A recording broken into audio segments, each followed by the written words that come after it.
Dalam nama Bapa dan Putra dan Roh Kudus. Amin.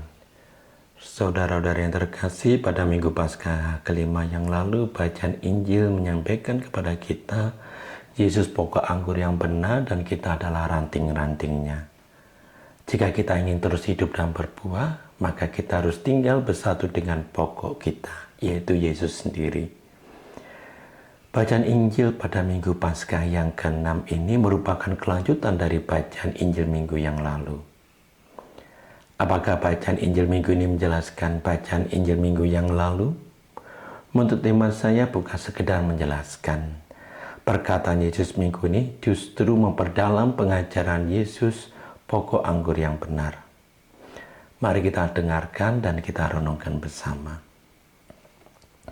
Dalam perjamuan malam terakhir, Yesus berkata, "Seperti Bapa telah mengasihi aku, demikianlah juga aku telah mengasihi kamu. Tinggallah di dalam kasih-Ku itu."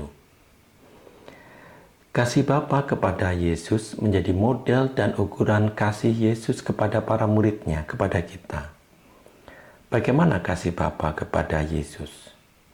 Yohanes Pembaptis dalam Injil Yohanes menyampaikan bahwa Bapa mengasihi anak dan telah menyerahkan segala sesuatu kepadanya. Apa yang dimohonkan Yesus kepada Bapanya pasti terwujud, pasti didengarkan. Apa yang dimintanya, Yesus akan menerimanya.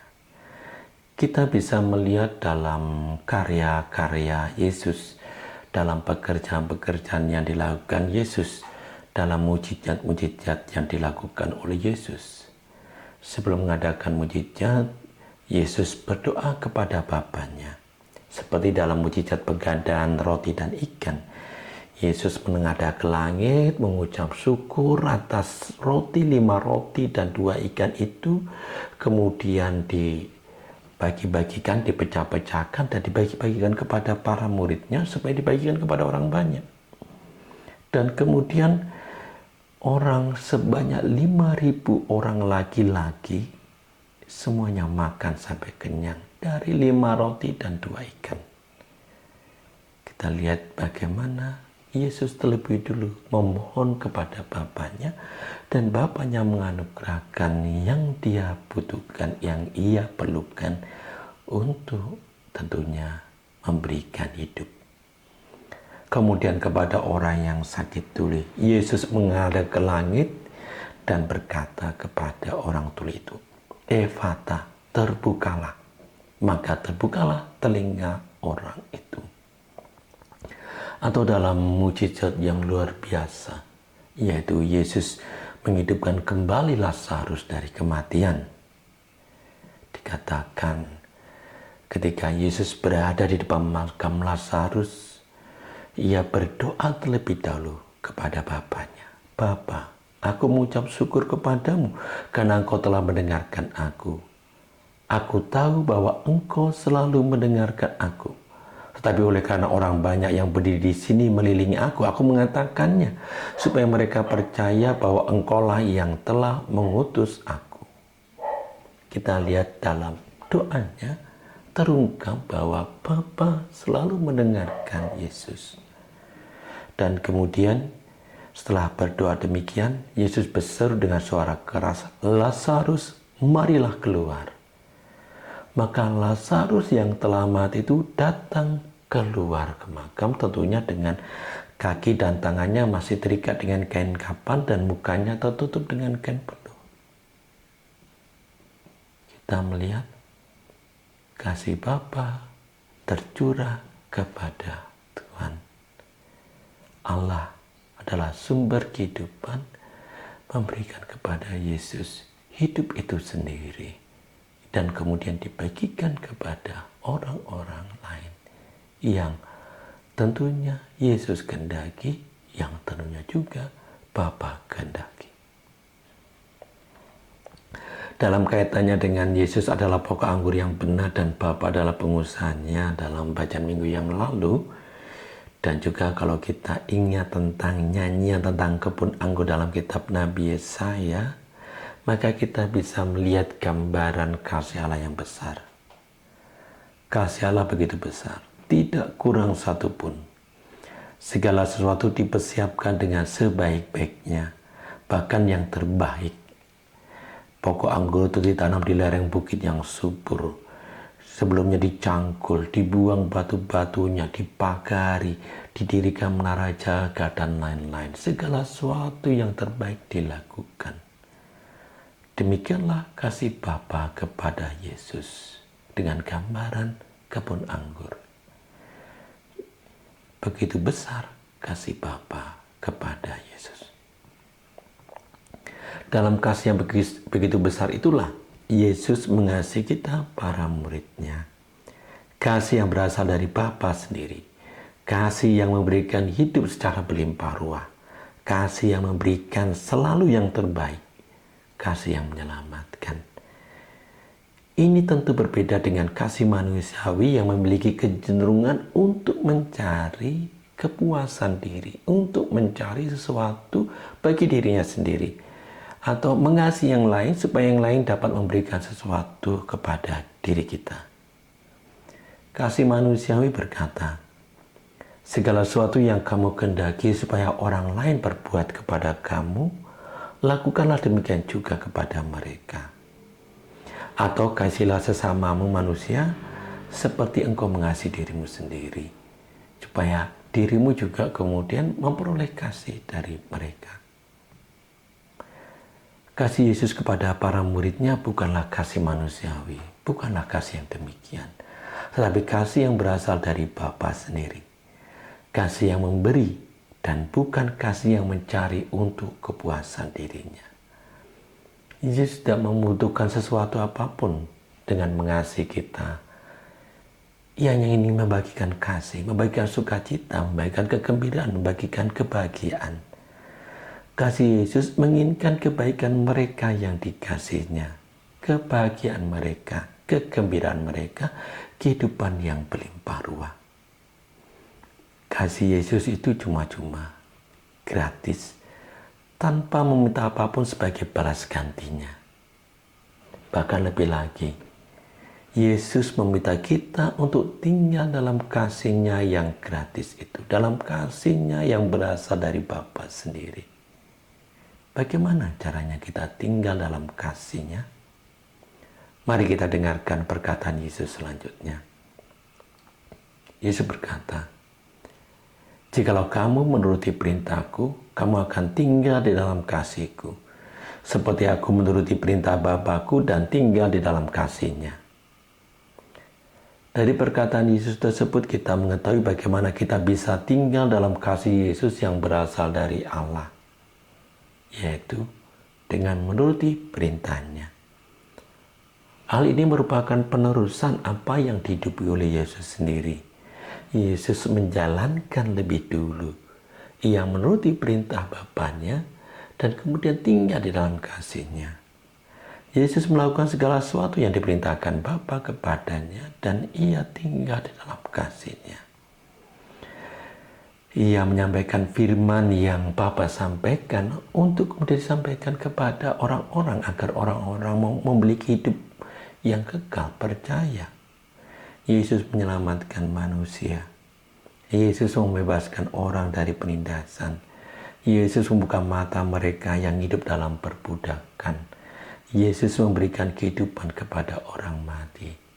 Semuanya itu dilakukan bukan dari dirinya sendiri, tapi menjalankan apa yang menjadi kehendak Allah, kehendak Bapa-Nya.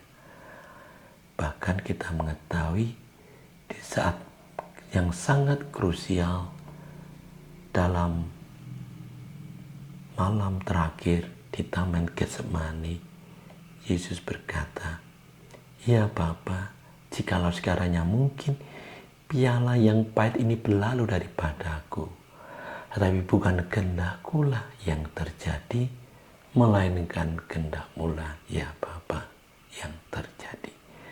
Kita lihat bagaimana Yesus menjalankan sepenuhnya kehendak Bapa-Nya dan tinggal di dalam kasih Bapa. Lalu bagaimana dengan kita? Perintah apa yang harus kita jalankan supaya kita tinggal dalam kasih Tuhan?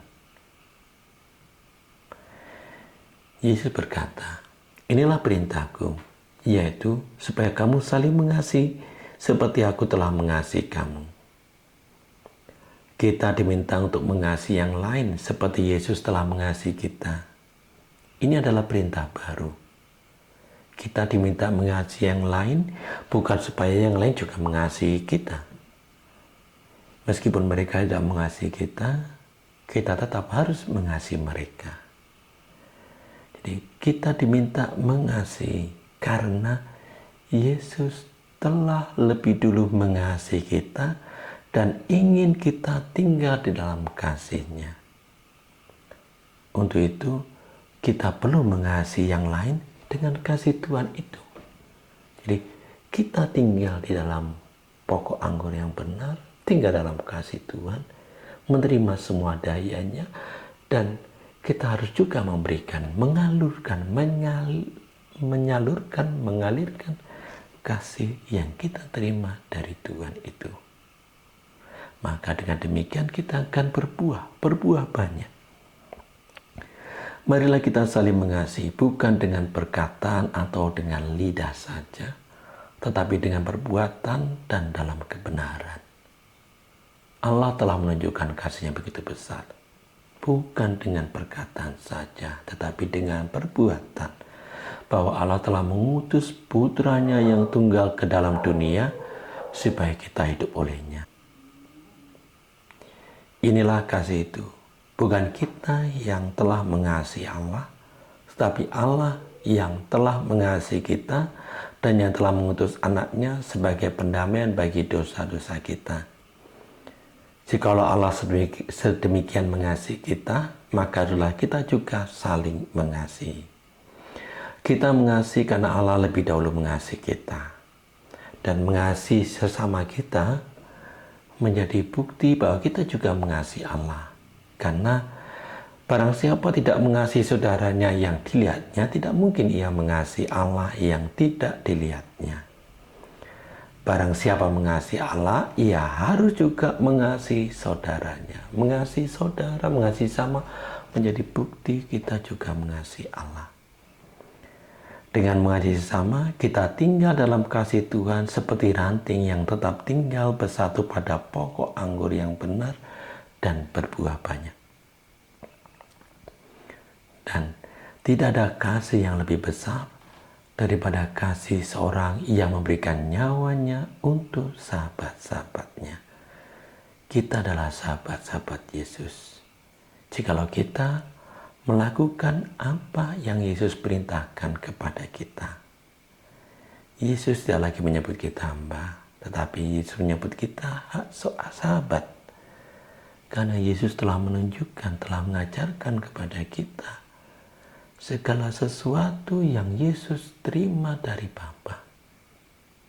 Dan Yesus menunjukkan sampai akhir hidupnya, Ia memberikan tubuh dan darahnya, Ia memberikan hidupnya yang total kepada kita demi pengampunan dosa-dosa kita, demi menunjukkan bahwa kasih, kebaikan, kebenaran, keadilan itu menang, itu yang berkuasa. Kejahatan dapat dikalahkan, kebencian dapat disinarkan. Sungguh, kasih Tuhan begitu besar.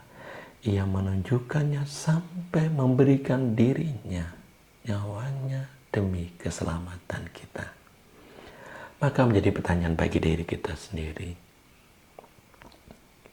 Allah mengasihi kita, Yesus mengasihi kita, dan menginginkan kita tinggal di dalam kasih-Nya, yaitu dengan mengasihi sama kita. Maka marilah kita melihat perjalanan hidup kita, sejauh mana kita sungguh mengasihi sesama kita.